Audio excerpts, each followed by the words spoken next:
At saka siguro dahil kaya hindi niya ako nahuhuli kasi never namin ginalaw yung cellphone namin. Sa 9 years na yon hindi kami friends sa Facebook.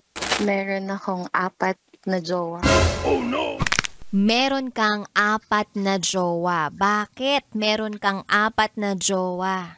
Hindi ko din alam. Pero may original boyfriend ka talaga dun. Meron po. 9 years na po kami. Yes. Live-in po kami.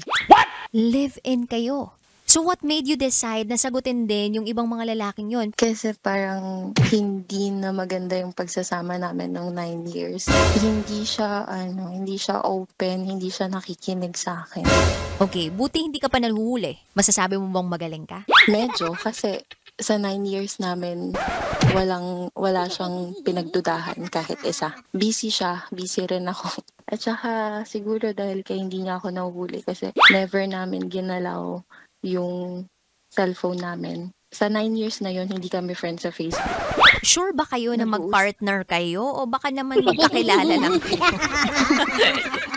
Facebook official ba kayo or social media official kayo? Sa 9 years po, hindi po. I mean, low-key talaga yung relationship ninyo. But alam ng mga friends ninyo, family members ninyo na kayong dalawa. Yung malapit lang sa akin, siguro 2 kaibigan kong malapit sa akin, alam nila. Wait lang ha.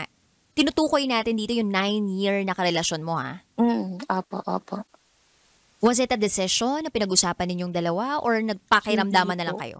Siguro pakiramdaman na lang din po. Kasi hindi niya po ako pinopost eh. So, ba't ko siya ipopost? Wow! Enjoy na enjoy sa mga videos namin. Nako, Marami pa niyan dito, kabisyo. Kaya para mas feel good ka, I-like mo na ang video na to. At mag-subscribe na sa aming YouTube channel! Don't forget to click the notification bell Para lagi kang updated sa amin.